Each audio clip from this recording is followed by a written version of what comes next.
नमस्कार साथियों। बिहार में शिक्षक स्थानांतरण का फॉर्म फिर से शुरू हो गया है। बिहार में शिक्षक स्थानांतरण का फॉर्म फिर से शुरू हुआ है। सभी शिक्षक के लिए आवेदन भी शुरू हुआ है। तो सबसे बड़ी चीज़ है इसमें कि फॉर्म कैसे भरना है। तो आइए आपको स्टेप बाय स्टेप बताएं कि फॉर्म कैसे भरा जाएगा, अभ्यावेदन कैसे लिखना है। देखें तो अभ्यावेदन भी आपको बताते हैं कि कैसे अपलोड करना है और फॉर्म कैसे भरना है स्टेप बाय स्टेप। बिहार शिक्षक स्थानांतरण जो अभी शुरू हुआ है आज से, इसके संदर्भ में आज जो है 1 दिसंबर से जो शुरू हुआ है, 15 दिसंबर तक इसका डेट है। तो कैसे फॉर्म भरना है स्टेप बाय स्टेप। तो मित्रों आइए देखिए, सबसे पहले आप अपने ब्राउज़र क्रोम पे या मोजिला जो भी चलाते हैं, ये ऐप में नहीं खुलेगा, आपको ब्राउज़र में जाना पड़ेगा। और ब्राउज़र में जाकर, जैसे क्रोम है तो क्रोम में जाकर ई शिक्षा कोश बिहार गवर्नमेंट इन लॉगिन करना पड़ेगा। सबसे पहले जाकर ई शिक्षा कोश बिहार गवर्नमेंट इन लॉगिन करना पड़ेगा। उसको लॉगिन करेंगे तो ये आएगा सेलेक्ट यूजर टाइप। तो सेलेक्ट यूजर टाइप में आप देखिए यहाँ पे है टीचर सेलेक्ट करेंगे। यहाँ पर टीचर सेलेक्ट करेंगे, फिर टीचर कोड या लॉगिन कोड जो आपका है ई शिक्षा ऐप पर, उसको इसमें भरेंगे। जो टीचर यहाँ सेलेक्ट कर लिए, सबसे पहले ब्राउज़र में गए, वहाँ ई शिक्षा कोश में लिखेंगे ई शिक्षा कोश -बिहार.gov.in लॉगिन करेंगे किसी क्रोम ब्राउज़र में। और उसके बाद यहाँ इस तरह का खुलेगा, तो ये टीचर में यहाँ टिक करेंगे। टीचर के बाद आप यहाँ पर टीचर आपका ई शिक्षा कोश जो ऐप है उसमें जो आपका टीचर कोड या लॉगिन कोड है वो इसमें डाल दीजिए। यहाँ पासवर्ड डाल दीजिए और यहाँ आप कैप्चा डालकर साइन इन कर दीजिए। यहाँ दबा के साइन इन कर दीजिए। यहाँ कैप्चा कोड डालकर साइन इन करिए। जब साइन इन करेंगे तो आपको इस तरह का खुल कर आएगा इंटरफेस। और इस तरह का जब खुल के आएगा तो आप इसको टच करिए, request for transfer on special ground, इसको टच करना है आपको। तो जब इसको टच करेंगे तो फिर आपको ये आएगा request for transfer on special ground, ये आएगा। और उसके बाद इसको टच करने के बाद ट्रांसफ़र एप्लीकेशन फॉर्म पे आप चले जाइएगा। ट्रांसफ़र एप्लीकेशन फॉर्म पे जब आप जाएंगे, इसको टच करने के बाद request for transfer on special ground, फिर ट्रांसफ़र एप्लीकेशन फॉर्म पे चले जाइएगा। उसके बाद आप जो है आपको OTP मांगेगा। OTP उसी मोबाइल नंबर पे होगा जिस पर ई शिक्षा कोश है आपका। तो यहाँ OTP आप डालेंगे और यहाँ वेरीफाई करेंगे। यहाँ से देखिए वेरीफाई का ये ऑप्शन है, थोड़ा कट गया है बताने क्रम में। यहाँ वेरीफाई करेंगे और यहाँ OTP डाल के यहाँ वेरीफाई कर देंगे, क्लिक कर देंगे। यदि आपको नहीं आ रहा है तो देखिए यहाँ रीसेंड का ऑप्शन है, यहाँ रीसेंड का ऑप्शन है, फिर से दोबारा OTP मंगा सकते हैं। तो OTP यहाँ डालने के बाद यहाँ वेरीफाई करिएगा और नहीं आ रहा है तो फिर यहाँ रीसेंड का ऑप्शन है, ये देखिए यहाँ पर उस रीसेंड पे दबाएंगे तो आपको दोबारा OTP मिल जाएगा।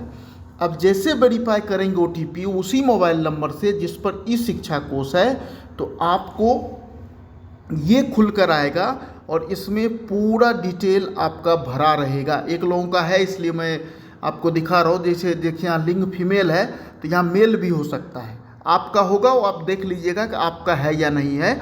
इस तरह से खुल कर आएगा। उसके बाद टीचर ट्रांसफ़र एप्लीकेशन फॉर्म पे फिर क्लिक करेंगे तो आगे इस तरह से मांगेगा। अब आप लिंग सेलेक्ट कर लीजिएगा, यहाँ पर जेंडर लिंग इसमें सेलेक्ट कर लीजिएगा। यहाँ पर तो लिंग में पुरुष या महिला 2 खुल कर आएगा। वैवाहिक स्थिति यहाँ पे देख लीजिए, वैवाहिक स्थिति मैरिड या अनमैरिड यहाँ पे आएगा। उसके बाद आप किस आधार पर स्थानांतरण का अनुरोध कर रहे हैं, यहाँ जब आप क्लिक करेंगे, यहाँ पर जब यहाँ पर आप क्लिक करेंगे तो 7 ऑप्शन खुल कर आएगा। यहाँ देखिए लिखा है कि आप किस आधार पर स्थानांतरण का अनुरोध कर रहे हैं। तो जब आप यहाँ क्लिक करते हैं तो 7 ऑप्शन खुल कर आता है। देखिए ये 7 ऑप्शन आएगा और आपका 7 ऑप्शन में से जिस भी ग्राउंड पे आप मतलब जिसको भी चयन करना होगा आप कर लीजिएगा ये 7 ग्राम में। और जैसे ही आप टच करेंगे ये वापस यहाँ आपको दिखाने लगेगा, यहाँ पर दिखाने लगेगा। उसके बाद यहाँ गृह राज्य, यहाँ गृह राज्य आप भरेंगे।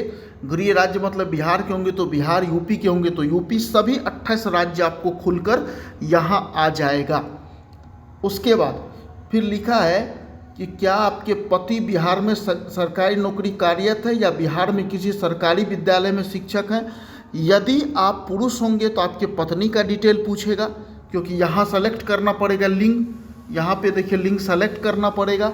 और यदि आप महिला होंगे तो पति का डिटेल मांगेगा, या यस करना पड़े। यदि होंगे तो आप यस करिएगा, नहीं होंगे तो नो कर, तब आप यहाँ नो कर दीजिएगा। यस करेंगे तो फिर उसके बाद आपके पति का डिटेल भी मांगा जाएगा। उसमें देखिए क्या आपके बिहार सरकारी कार्यरत है, बिहार में किसी सरकारी विद्यालय में शिक्षक है, यस करेंगे या तो नो करेंगे। यस तब करेंगे यदि होंगे, और यदि पुरुष होगा तो उनके महिला मतलब उनकी पत्नी का डिटेल यहाँ मांगा जाएगा। अब देखिए यदि हाँ तो पति का व्यवसाय, और यदि आप पुरुष रहेंगे तो आपके पत्नी का पूछेगा। ये तो लिंग जब सेलेक्ट करेंगे उसी से क्लियर हो जाएगा। अब देखिए इसमें 4 ऑप्शन है, 3 ऑप्शन है। गवर्नमेंट टीचर हैं, स्टेट गवर्नमेंट एम्प्लॉय है या सेंट्रल गवर्नमेंट एम्प्लॉय है। ये मांगेगा पति या पत्नी का डिटेल है। यदि आप महिला हैं तो आपके पति का डिटेल मांगेगा, और यदि आप पुरुष हैं तो महिला का डिटेल मांगेगा। अब यहाँ से ऑप्शन फिल करना है। देखिए यू कैन सेलेक्ट मिनिमम 3 और मैक्सिमम 10 ऑप्शंस। कम से कम 3 या अधिकतम 10 विकल्प आप दे सकते हैं। यहाँ पर आप पंचायत भर दीजिए, जिला, अनुमंडल, प्रखंड, पंचायत। यहाँ पर आप पंचायत भरिए, फिर जिला भरिए, फिर अनुमंडल भरिए, फिर प्रखंड भरिए, फिर पंचायत नगर निगम भरिए। इसी तरह से आप 1, 2, 3 करके आप 10 दे दीजिएगा, क्योंकि 3 हो सकता है पहला, दूसरा, तीसरा में ना मिले तो चौथा में मिल जाए, 5वें में मिल जाए। तो आप 10 अपने समझ से यहाँ भर दीजिएगा। यहाँ जिला, अनुमंडल, प्रखंड, पंचायत देखिए सब दिया हुआ है, इसको आप भर देंगे। भरने के बाद सबसे महत्वपूर्ण स्टेप है, देखिए एक स्टेप यहाँ पंचायत भरिएगा, यहाँ जिला, यहाँ अनुमंडल, यहाँ प्रखंड है, और सब इस तरह से भरते चले जाइएगा। यहाँ पंचायत भर दीजिएगा जहाँ मैं टिक कर रहा हूँ, उसके बाद यहाँ जिला, उसके बाद अनुमंडल, प्रखंड, इस तरह से सब भर दीजिएगा। ये 3 ऑप्शन है, आप 10 के 10 ऑप्शन भर लीजिएगा। नहीं तो हो सकता है 3 में ना मिले तो 10 में मिल जाए। ऐड मोर ऑप्शन में अब सबसे महत्वपूर्ण यही है, अभ्यावेदन। एप्लीकेशन जो आप लिखेंगे और किसके नाम से लिखना है देख लीजिए, जिला शिक्षा पदाधिकारी को लिखना है। और यहाँ लिख कर आप रख लेंगे, और चूज फाइल में, ये चूज फाइल में जब आप क्लिक करेंगे तो वो जहाँ रखे होंगे आपका गैलरी खुलेगा, वहाँ से आप टच करके यहाँ ला सकते हैं। जैसे अभ्यावेदन कैसे लिखना है ये दिखा दे। और देखिए इसी तरह से अभ्यावेदन लिख कर आपको रखना होगा। हाथ से लिख लीजिए या तो टाइप करके, या अपना नाम और हस्ताक्षर, स्कूल का नाम सब कुछ लिख दीजिएगा। इसी तरह से आपको अभ्यावेदन टाइप करिए, या तो हाथ से लिख लेंगे तो वो भी बेहतर होगा। इसी तरह से लिखना है आपको।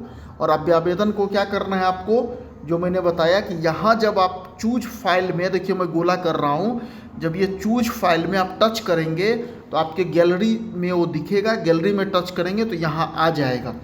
अब यहाँ देखिए, यहाँ एक देखिए यहाँ पर एक ब्रैकेट बना है, आई हियर, एकदम लास्ट लाइन में देखिए, यहाँ देखिए ये इसमें एक ये यहाँ पर ब्रैकेट बना है, वहाँ टिक कर दीजिए। I hereby declare that all information certificate provided by me are true. मतलब आप जो भी दे रहे हो सब सही सही भर रहे हैं, ये आपसे अंडरटेकिंग मांग रहा है। उसके बाद फिर से OTP आपको दर्ज करने के लिए आएगा, तो आप OTP इसमें डाल के और यहाँ वेरीफाई कर दीजिएगा। OTP इसमें डाल के वेरीफाई करिएगा। यदि नहीं आ रहा OTP तो रिसेंट OTP पे करिएगा, मतलब फिर से आपको दोबारा OTP भेजेगा। ये करने के बाद आपको फाइनली सबमिट का आएगा। जब आप सबमिट करेंगे, सबमिट यहाँ नीचे है, ये इसमें टिक करने के बाद देखिए यहाँ पे टिक हो गया। आप देखिए पहले भरने के बाद OTP भरे। OTP के बाद यहाँ देखिए, ये यहाँ आप जाइए, यहाँ पर देखिए, यहाँ पर जो ये ब्रैकेट है इसमें आपको टिक करना पड़ेगा।